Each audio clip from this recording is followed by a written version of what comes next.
Hey guys, what's up? It is the one and only RJ21 here, and today I am going to be recapping the events of Week 9 of Big Brother Canada 12, including the finale, and giving my final power rankings of the season. Week 9 starts off with the before or after HOH competition, where the house guests are asked if event A happened before or after event B. Correct answers earn a point, and the house guest with the most points by the end of all of the questions will win the final 4 head of household, guaranteeing their spot in the final 3. Ultimately, the competition comes down to a tiebreaker between Lexus and Bayleigh, with Bayleigh coming out on top and winning her first HOH of the season, guaranteeing herself a spot in the final 3.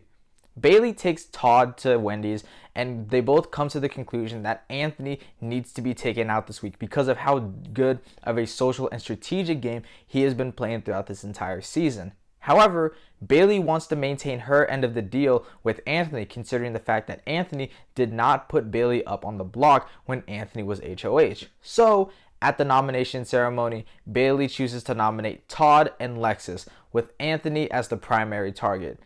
In all honesty, these nominations don't really matter, as what's really important is the final power veto of the season. We then get to the final power veto competition of the season, and before even getting into the competition itself, I just want to say that this was an absolutely beautiful set. I mean, the Snowpiercer vibes of it all really adds the whole dramatization and adds to the weight and the severity of this final veto competition, just demonstrating how important this competition really is. Big Brother Canada production really outdid themselves with this set, and it was just an absolute beauty to watch. The competition was broken up into different parts, with the first part being house guests having to fish a set of keys out of the snow to unlock a breaker box. Once house guests unlocked the breaker box, they needed to traverse to the outside of the train to uncover a color-oriented code for the breaker box. Once the breaker box was completed and energy was restored to the train, house guests had to solve a logic-based puzzle based on the trivia facts from throughout the season to determine a seating chart, with the empty seats being the code to unlock the final briefcase. Once house guests unlock the final briefcase, they can climb on top of the train and slide down to lock in their time, and the house guests to complete all of these stages the fastest will win the final power of veto of the season. Pretty much every house guest struggled with the same part of the competition, the color-oriented code, whether it was not seeing the numbers on top of the code or simply mismatching which codes correspond with which part of the breaker box. Pretty much every house guest struggled with this portion of the competition, except for the person who won this competition, which ended up being Lexus, winning her second power veto competition of the season, essentially guaranteeing herself a spot in the final 3. Anthony and Lexus rejoice at the fact that they are going to be making it to the final 3 together, while Bayleigh and Todd scramble to try and find some sort of way for Lexus to keep Todd in the game. Todd makes one final pitch to Lexus about making a final 2 with her and how it would be a really big resume move for Lexus to take out Anthony, considering how big of a threat Anthony is. Unfortunately, this plea falls on deaf ears, as Lexus is not really receptive to this plan, and Bayleigh and Todd come to the unfortunate conclusion that their time in the Big Brother house together is very due and is going to be coming to an end. So, at the power veto ceremony, Lexus, rightfully so, uses the power veto to save herself, automatically nominating Anthony as the replacement nominee by default. With Anthony and Todd officially locked in as the nominees for the week, Lexus, with her sole vote to evict, chooses to evict Todd, officially making Todd the 11th house guest to be evicted from the Big Brother Canada 12 house and the 6th member of the jury. We then get to part 1 of the 3-part final head of household competition. The first part is a physical competition based on the upcoming Disney Pixar film Inside Out 2. Essentially, house guests had to slide down into a cold pool of water to collect orbs, which were basically just balls, and then roll them into their color corresponding columns. If a ball lands in the incorrect column, that column must be drained, depleting any progress in that specific column. The first house guest to land all 36 orbs into the correct columns would win part 1 of the final head of household, guaranteeing their spot in part 3 of the final head of household competition. The competition seemed pretty difficult, and it seemed to take a lot of time, but ultimately Anthony wins part 1 of the final HOH competition, guaranteeing himself a spot in part 3, forcing Bayleigh and Lexus to face off in part 2. Part 2 of the final HOH competition is a mental competition, testing the women on their knowledge of events and facts about the season. House guests were given a question where they then needed to use a magnet to retrieve a vault of answer blocks, with a couple of decoy blocks to throw them off. Using the correct answer blocks, they then had to stack the blocks on a rotating spike to lock in their answer. The first house guest to complete all 4 questions the fastest would win part 2 and face off against Anthony in part 3 of the final head of household competition. Both of the women seemed pretty evenly matched in terms of their knowledge and recollection about facts from the season, but ultimately Bayleigh wins part 2, guaranteeing herself a spot to face off against Anthony in part 3 of the final HOH competition. Part 3 was another mental competition, quizzing the house guests about more trivia facts about the season. Whoever had the most correct answers would become the final HOH of the season. Funnily enough, the competition went to a sudden death tiebreaker, with Anthony winning and becoming the final head of household of the season, guaranteeing himself a spot in the final 2 and his second appearance in the final 2 in his entire Big Brother Canada career. With Anthony winning the final HOH, Bayleigh and Lexus are the automatic nominees, and it should be pretty clear who Anthony takes to final 2. But then Anthony starts talking about how he wants to guarantee his victory this time, and shockingly chooses to evict Lexus, perceiving her as a bigger jury threat. This decision absolutely shocked me, as it came way out of left field. Like, the thought of Anthony betraying Lexus at the 11th hour like this never even crossed my mind.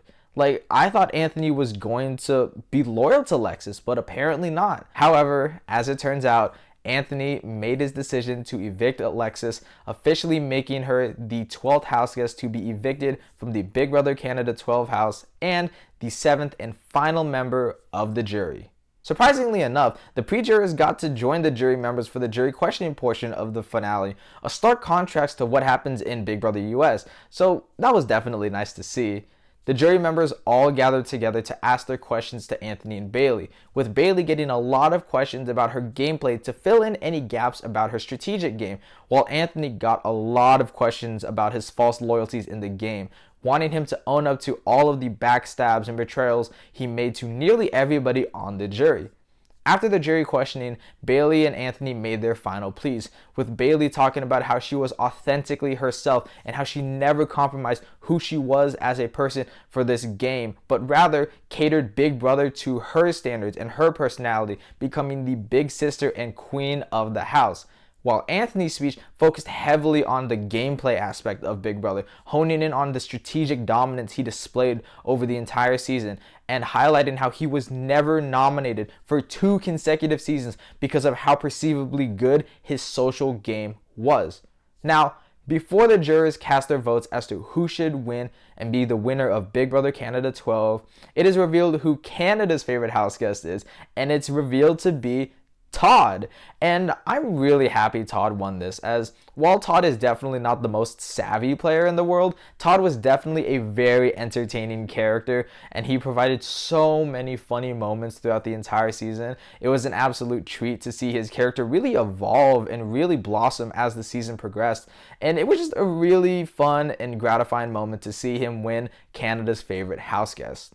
Ultimately, the jurors cast their votes, and by a jury vote of 6-1, Bayleigh is officially crowned as the winner of Big Brother Canada 12, with Kayla, Avery, Tola, yes Tola, Victoria, Todd, and Lexus all casting their votes for Bayleigh to win, while Elijah was the sole vote for Anthony to win, officially making Bayleigh the winner of Big Brother Canada 12.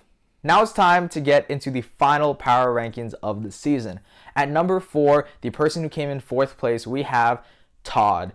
And as I stated previously, Todd was nowhere near a savvy player. He was very much so not strategic in any sense. He never really found any sort of strategic foothold in this game.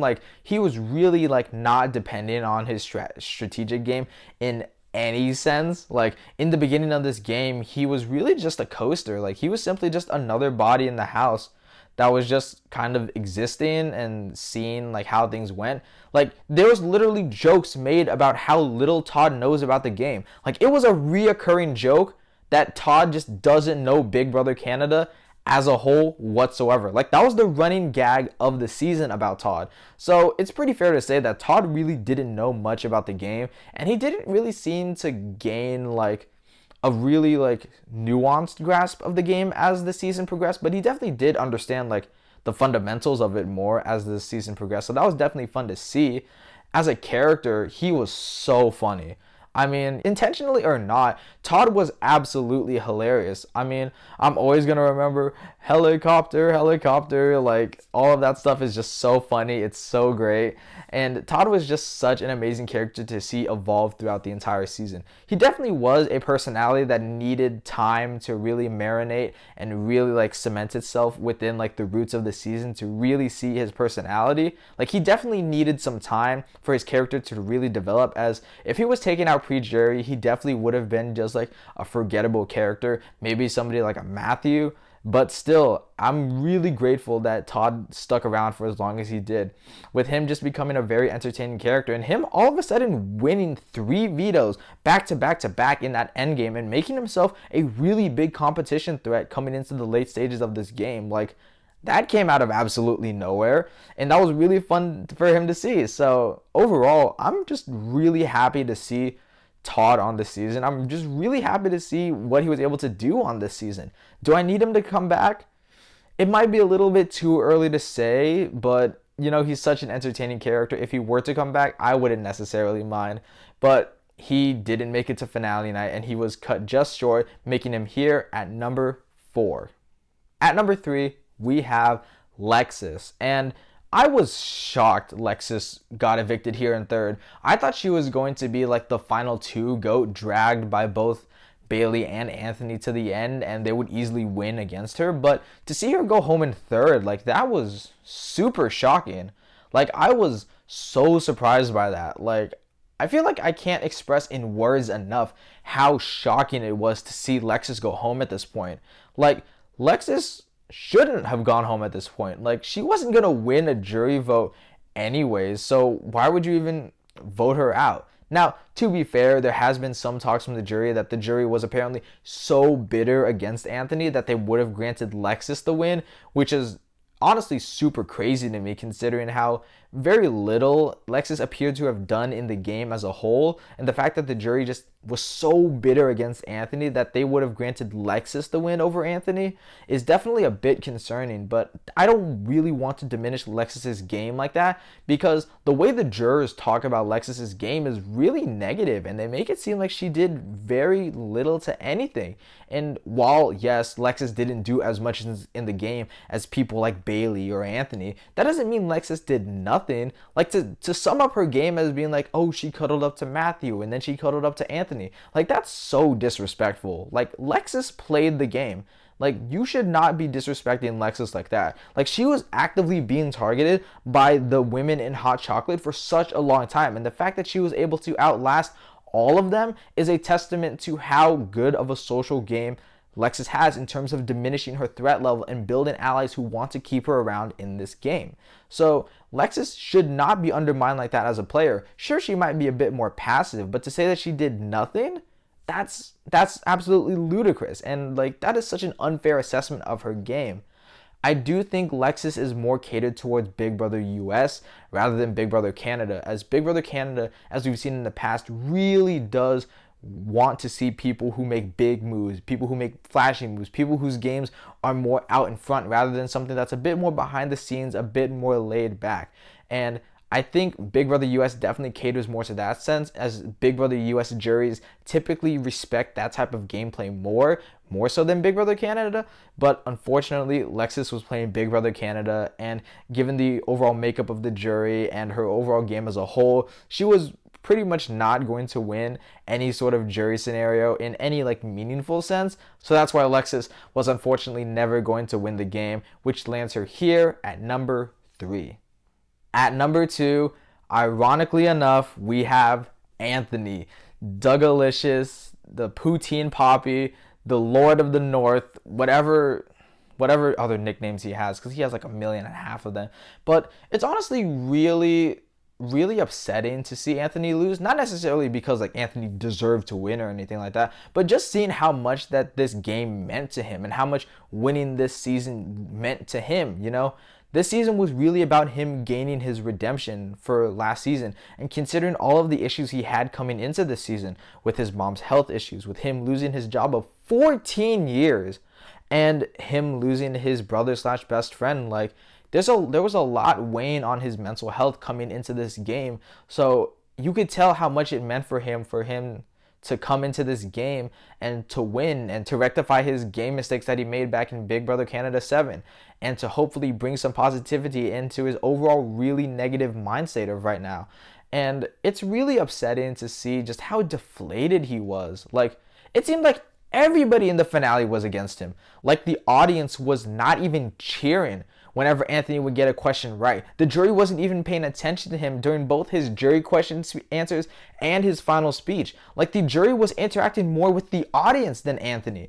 And that's really just upsetting to see, because Anthony deserved so much more respect than that. I think Anthony played a very solid game this season. Maybe not as solid of a game as he played on Big Brother Canada 7, as I definitely think he displayed a lot more strategic dominance in that season, but Anthony still played a pretty damn good game of Big Brother, all things considered. I mean, you don't just make it to the end without ever being nominated on accident. I mean, technically he was nominated by default, but he was never named as a nominee.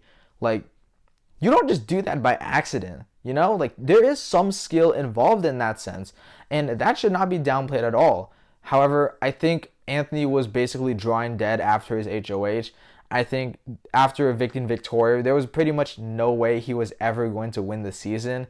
Anthony just shot any sort of jury chances he had in the foot because of how embittered he made Victoria against himself. And after that, there was basically no chance he was going to win this season because of the influence Victoria had over the jury and how much the jury supported Bayleigh. So Anthony definitely made the wrong choice in that sense in choosing to take Bayleigh to the end over Lexus, and that's definitely very disappointing to see. But overall, Anthony should be proud of the game he played this season. I think he played a very solid game. You know, he did a lot of big moves. I mean, convincing Vivek to blindside Dennis and convincing Avery to blindside Kayla in that sense, like getting those moves done were extremely impressive and just proves how good of a game player Anthony is. But unfortunately, he will always be the bridesmaid, but never the bride, which is why he is here at number 2.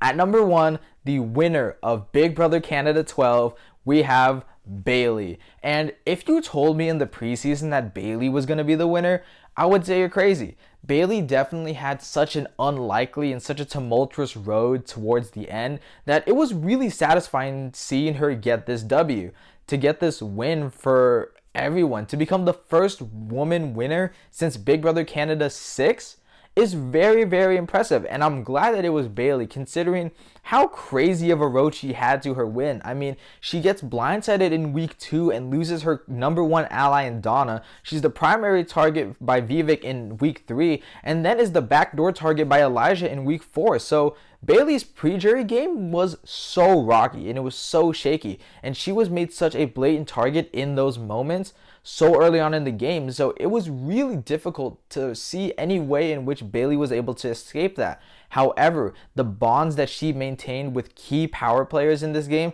like Anthony and Victoria, is what got her that social capital that she needed to get into the end.